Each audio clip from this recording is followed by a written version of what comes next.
Doctor साहब, पाकिस्तान और IMF के दरमियान मुज़ाकरात में बड़ी पेशरफ्त हुई है और ये फैसला किया जा रहा है कि मिनी बजट नहीं लाया जाएगा। जी, ये बिलाशुबा एक बहुत अच्छी खबर है और इसमें मिनी बजट नहीं आ रहा। ये जो IMF के साथ हमारे मामला सारे चल रहे हैं, ये मेरा ख्याल है कि बाइडेन इंतज़ामिया की तरफ से ये जो टीम आई है, आगे तो जाहिर है कि उनके मुख्तलिफ नामों का ऐलान हो रहा है उनकी काबीना के, और उसमें जो है वो सेक्रेटरी कॉमर्स भी नए वहाँ पे नई शख्सियत अपना जिम्मा संभालेगी और बाकी जगहों पर भी।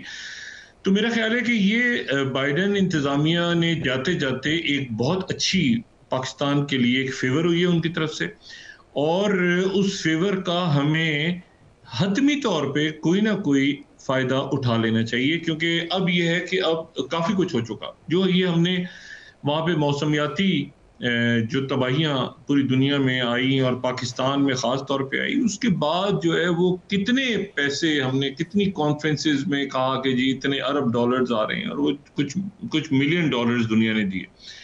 तो दुनिया जो है वो बड़े इस वक्त सब मुल्कों को, सब रियासतों को, सबको अपनी अपनी पड़ी है, अपने अपना सब काम निपटा रहे हैं।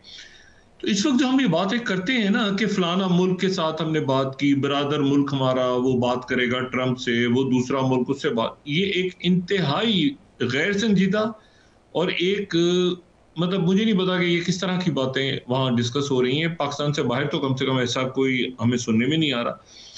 और दुनिया जो है वो अपनी ये जो एक पुराने बोसीदा सिस्टम में गिर रहा है, क्योंकि एक सुपर पावर के अंदर जो एक सुपर पावर है इस वक्त तक का, चाइना इमर्ज हो रहा है, तो चाइना खड़ा हो गया सामने आके कई जगहों पे, लेकिन भारत सुपर पावर तो एक ही है, मईशत उनकी सबसे ज्यादा है, सबसे ज्यादा फौज भी उनकी है, सबसे ज्यादा इन्फ्लुएंस भी उनका है।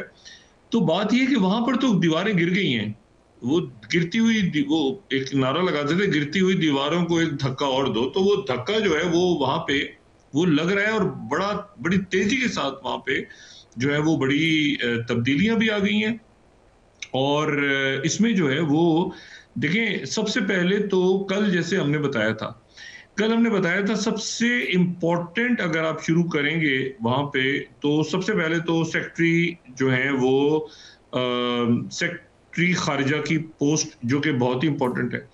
अच्छा, सेक्रेटरी खारजा की जो पोस्ट है उस पे मार्को रूबियो आ गए, ठीक है। और मार्को रूबियो को हमने कल भी बताया था कि वो चाइना हॉक भी हैं, क्यूबा से उनका ताल्लुक उनकी फैमिली का रहा, वो ये इमिग्रेंट्स के हवाले से उनकी खास नुक्ता नज़र है, मशरिक़ वस्ता के हवाले से, ये सारी बातें हमने कल कर ली थी।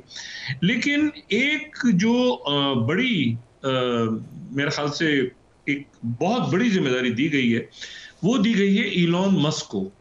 अच्छा, इलॉन मस्क को ये जिम्मेदारी दी गई है कि वो गवर्नमेंट, वो जो यानी आप ये समझें कि जो गवर्नमेंट ऑफ यानी GOGD का नाम है, यानी गवर्नमेंट एफिशिएंसी, पूरी हुकूमत की एफिशिएंसी कैसे होगी ट्रम्प दौर में, उसके लिए एक अलग से डिपार्टमेंट कायम किया जा रहा है, जो असल में हुकूमत के बाहर होगा, लेकिन तमाम तर हुकूमती जो काम होंगे, हुकूमत की सलाहत होंगी, पॉलिसीज होंगी, उन पे वो नजर रखेगा।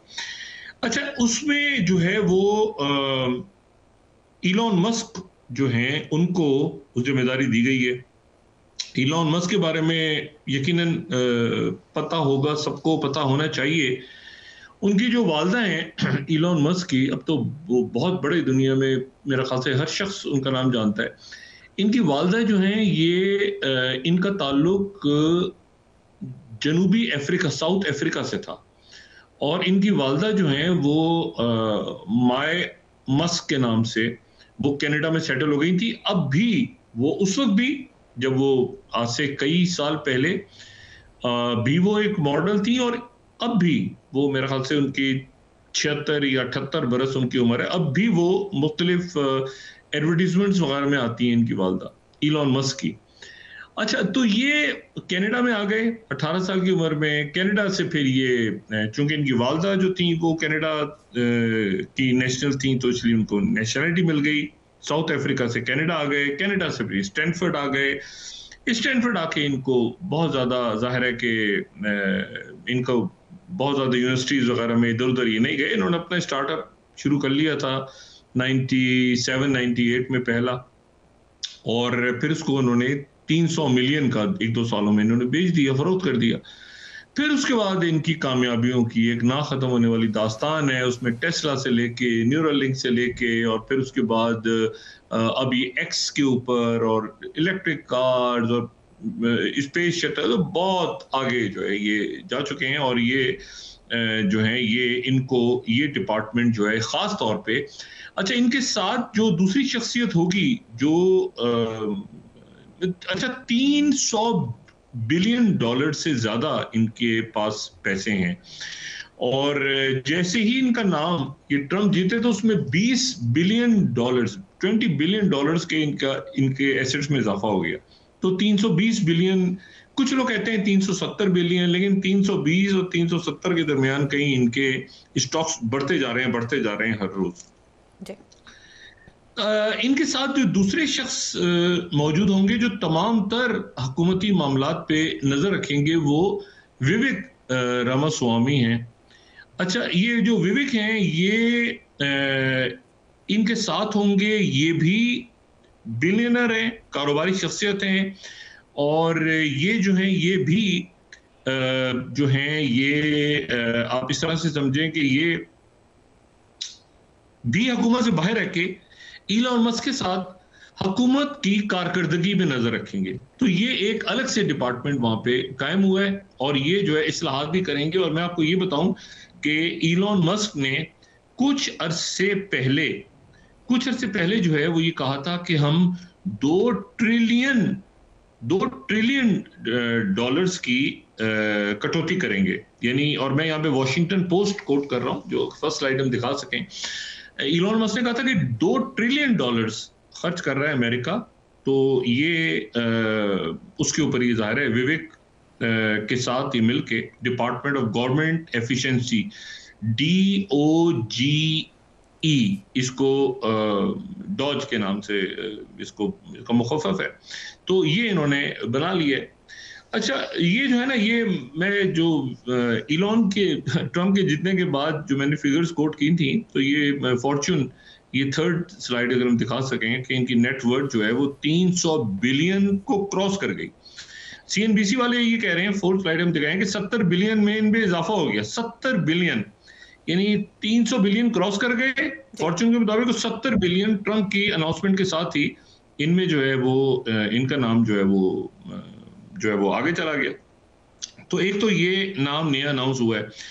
दूसरी जो इसमें बड़ी एक इंटरेस्टिंग बात है वो ये है कि कल हम बात कर रहे थे कि काश पटेल जो हैं उनको लाया जाएगा CIA का के सरबराह के तौर पे, लेकिन CIA के जो सरबराह हैं, डायरेक्टर CIA, वो जॉन रेडक्लिफ हैं।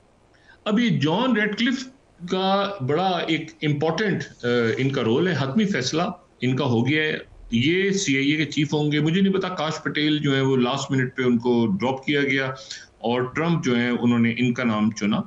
ये जो है ये डायरेक्टर नेशनल इंटेलिजेंस रहे हैं मई 2020 से जनवरी 2021 तक। अब ये डायरेक्टर CIA, ठीक है, ये यानी वो पोजीशन जहां पे विलियम बर्न्स, यानी बहुत ही इंपॉर्टेंट पोजीशन, डायरेक्टर CIA। अच्छा, तो ये डायरेक्टर CIA और ये जो हैं ये चाइना हॉक हैं, और ये बाइडेन की जो मशरिक़ वस्ता की पॉलिसी रही है उसके शदीद नक़ाद भी रहे हैं। तो दूसरी जो इम्पोर्टेंट अनाउंसमेंट है वो भी हो गई। फिर उसके बाद जो ये बात हमने कल भी डिस्कस की थी कि टॉम होमन जो हैं वो बॉर्डर ज़ार हैं। बॉर्डर ज़ार यानी तमाम तर जो ये जो होमलैंड सिक्योरिटी और बाकी मामलात को, नॉर्थ साउथ आगे पीछे की जो सरहदें हैं सारी, उनकी होमलैंड सिक्योरिटी, इमिग्रेंट्स को बाहर निकालना है, कैसे निकालना है, क्या करना है। लेकिन उसके साथ अब इनके साथ जो है वो कृषि नॉन जो है वो भी इनके साथ आ गई हैं। टॉम होमन जो है वो जाहिर सीनियर होते पे हैं। ये एक बड़ी इंपॉर्टेंट अनाउंसमेंट हुई है। लेकिन इसमें जो सबसे ज्यादा, अगर आप ये कहें कि सबसे ज्यादा जो सरप्राइजिंग अनाउंसमेंट है वो ऑस्टिन लॉयड की जगह सेक्रेटरी डिफेंस की अनाउंसमेंट भी हो गई है।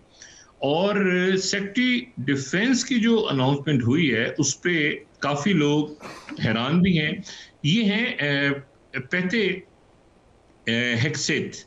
पेटे हेक्सेट जो हैं ये एक तो बहुत अमीर आदमी है, ठीक है। दूसरी जो बात है वो ये है कि ये फौज में रहे हैं और सेक्रेटरी डिफेंस आ गए हैं, यानी लॉयड ऑस्टिन की जगह, यानी पेंटागन के चीफ हैं। अब इनके अंडर होंगी सारी फौज और चेयरमैन जॉइंट और बाकी लोग ये अपॉइंट करेंगे सारे।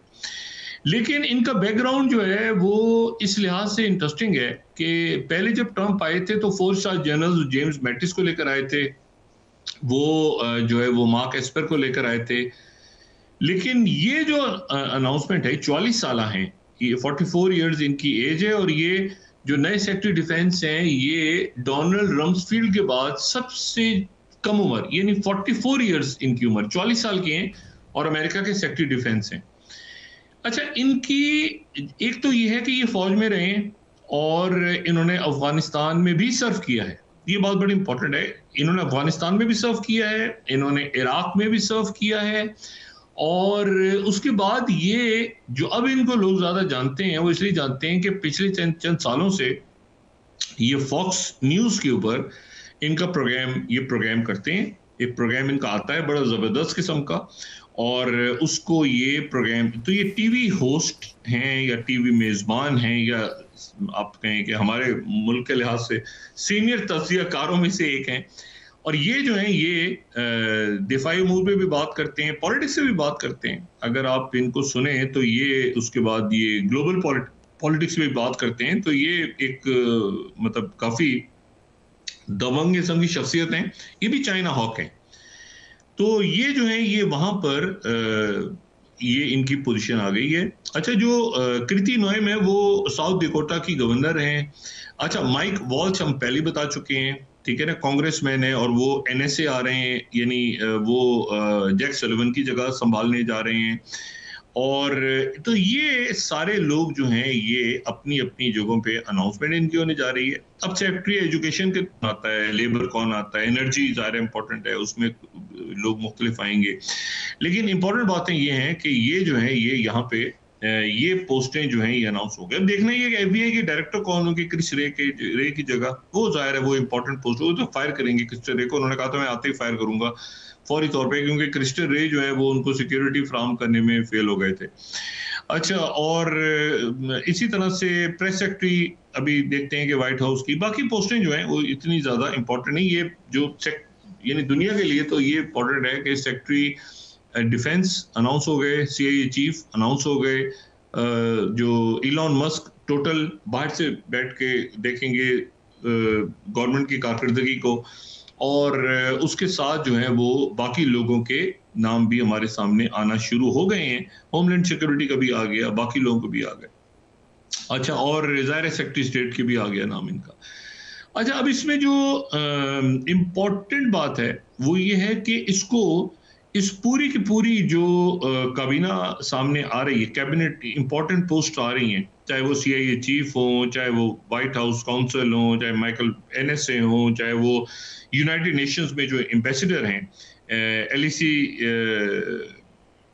स्टेफेंक, वो जो है वो हों, या टॉम होमन हो, या स्टीफन मिलर हो जो कि डिप्टी चीफ ऑफ स्टाफ हैं पॉलिसी के, उनका नाम भी अनाउंस हो गया है। तो ये जो सारे लोग हैं ये बुनियादी तौर पे डोनाल्ड ट्रंप के एक तो बहुत करीब हैं। इनको लाने में कई लोगों को इस टीम में शामिल करने में इलॉन मस्क का हाथ है। कई लोगों को जो इंट्रोड्यूस करवाया है वो कई लोगों तो ट्रंप खुद जानते हैं, कई लोगों को JD वेंस करीब लेकर आए हैं, और जो कि उनके मुंतखब नायब सदर हैं। तो ये पूरी जो टीम है ये अब टीम एक आप समझ लें कि एक तो चाइना हॉक्स हैं बिल्कुल क्लैरिटी के साथ। नंबर 2 ये है कि ये यूक्रेन के ऊपर भी प्रेसिडेंट ट्रंप का जो नुक्ता नज़र है उसको कैरी करेंगे।